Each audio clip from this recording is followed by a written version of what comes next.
ሰላም ጤና ይስጥልን ውድና የተከበራችሁ የአስማረች ዩቲዩብ ተከታታዮች በያላችሁበት የዓለም ዳርቻ ሰላማችሁ በዝት ተርፍ ይበልላችሁ እያልኩኝ እንደምን ሰነበታችሁ እንደምን ከረማችሁ ብል ይቀለኛል ማለት ነው። ምክንያቱም ከዩቲዩብ ሰፈር ጠፍቻለሁ ማለት ነው።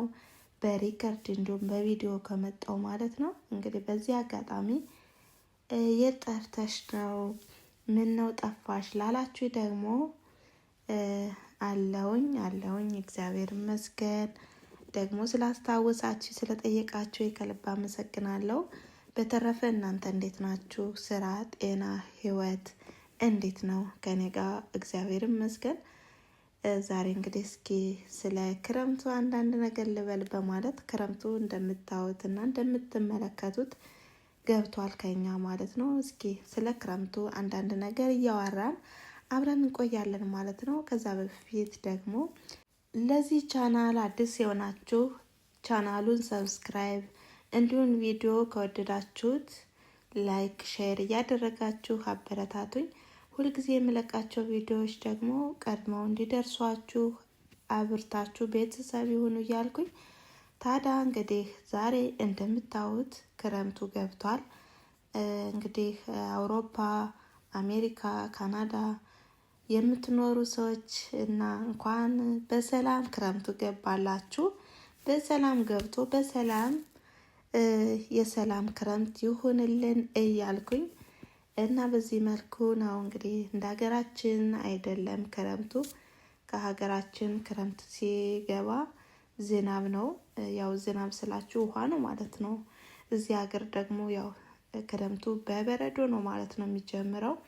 ዝናብ በዝናብ ይዘንባል፣ ግን አብዛኛውን እንደዚህ ነው በረዶ የሚዋርደውና በጣም ይገርመኛል፣ ድንቅ ይለኛልና በዛውም እየተደነቅነ የዚህን ሀገር ክረምት እያሰብነ እያየን እየሳቅነ እየተዝናናን በበረዶ እንጫወታለን። እና ይሄ በረዶ ልክ እንደ ስኳር እንደ ጨው ሾክ የሚለው እንደገና ወደ ድንጋይ ሲቀየር በጣም ይገርመኛል። ይሄ ሲያድር አይነካም። በጣም እንደ መስታየት የሆነ በጣም ይገግራል። አንዳንዴ ለአጠራረግ ራሱ አይመችም እና በጣም ይገርመኛል። ይሄ ከሀገራችን ቢሆን ኦኦታችን ነው የምንለቀው። ምክንያቱም ያው ሰው ያው እንደ ቦታው ይለያያልና ሊያጠፋን መጣ እህሉን ሊያከስርብን መጣ ብለን ነው እንግዲህ ከስንት አንዴ እንኳን ዝናብ ሲዘንብ በረዶ ሲቀላቅል ምን ያህል እንደምናስብ ሁላችን የገበሬ ልጆች እናየዋለን እና ያለፍንበትም ነውና በጣም ይገርመኛል። እና በጣም የሀገራችን የአየር ጸባይ ራሱ ምግብ ነው። ፀሐዩ፣ ንፋሱ፣ ሁሉ ነገር እውነት ከዛ ሆነን ነው የሆነ በእጅ ያዙት ወርቅ ከመዳብ ቁጥር ነው የሚባለው ሆኖብን ነው እንጂ የሀገራችን የአየር ጸባይ ራሱ ምግብ ነውና በዚህ አጋጣሚ አዲሶች ወደ ካናዳ፣ ወደ አሜሪካ እንዲሁም ወደዚህ ስዊዘርላንድ ለምትመጡ ሰዎች ቅድሚያ የአየሩን ጸባይ ማወቅ አለባችሁ። ያው ስትመጡ ግራ እንዳይገባችሁ ማለት ነው። እና ከዛ ሆነን ወይም ኢትዮጵያ ሆነን በረዶ ሲባል እንደዚህ በቃ የሆነ ቀለል አድርገን እናየዋለን ምናምን። ግን እዚህ ሀገር ቴክኖሎጂ ስላለ ምናምን ቴክኖሎጂ በጣም የረቀቀ ነው፣ ደስ የሚል ነው። ከልብስም አለ ጥሩ ነው። እንዲሁም ምግብ ደግሞ ያው ብርድ መከላከያ እንደ ቺዝ፣ የወተት አስተዋጽኦ ምናምን ሁሉ ነገር ያለበት ስለሆነ እንጂ በጣም ብርድ አሁን ይሄ ከባድ ነበር እና ይገርማል። በዚህ አጋጣሚ የሀገራችንን የአየር ጸባይ የሆነ በቃ እንደ ቀላል ነገር አትዩት ለማለት ያህል ነው። እና በጣም እየገረመኝ እንደዚህ በበረዶ እየተጫወትን ነው ማለት ነው። እና በዚህ አጋጣሚ ክረምቱ እንዴት ነው ለምትሉን እንግዲህ ገብቷል ማለት ነው። እኛም እንግዲህ ዘና ፈታ እያልን ተቀብለነዋል ማለት ነው።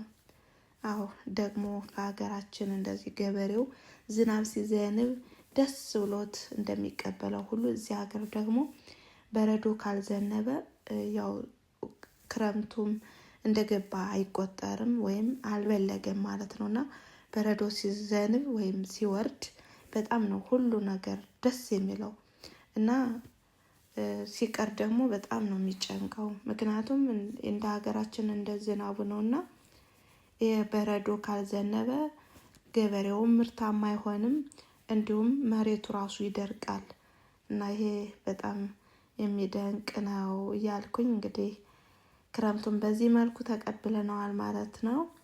እና እንዴት ነው ምን ትላላችሁ ስለዚህ ሀገር ክረምት?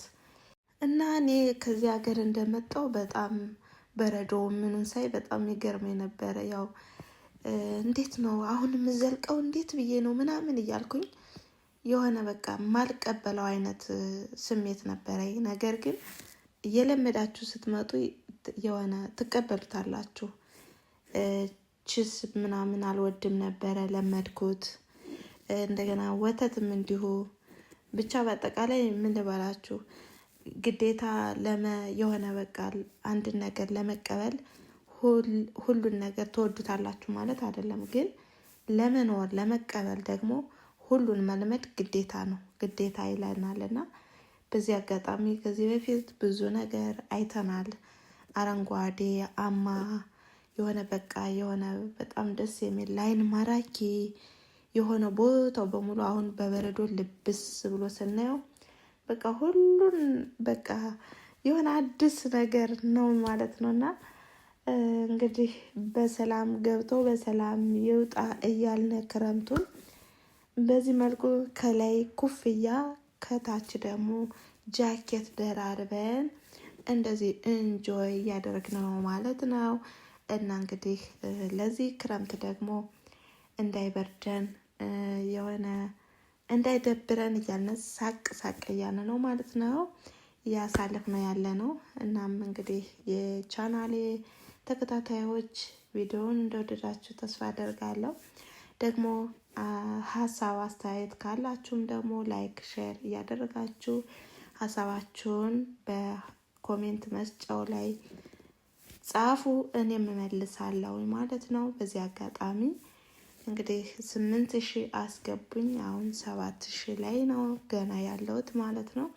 8000 አስገቡኝና አብረን እንደግ ተባብረን ማለት ነው። ቅንነት ለራስ ነው። ቪዲዮችን ደግሞ ስለምታጫውቱ ወይም ስለምትመለከቱልኝ ከልብ ነው የማመሰግነው እያልኩኝ ለዛሬ የነበረን ቆይታ ይሄን ይመስል ነበረ። እናም በሌላ በድጋሚ ቪዲዮ እስከምንገናኝ ድረስ ሁላችሁም በያላችሁበት ቸር ያቆያችሁ እያልኩኝ መልካም ጊዜ። ቻው ቻው።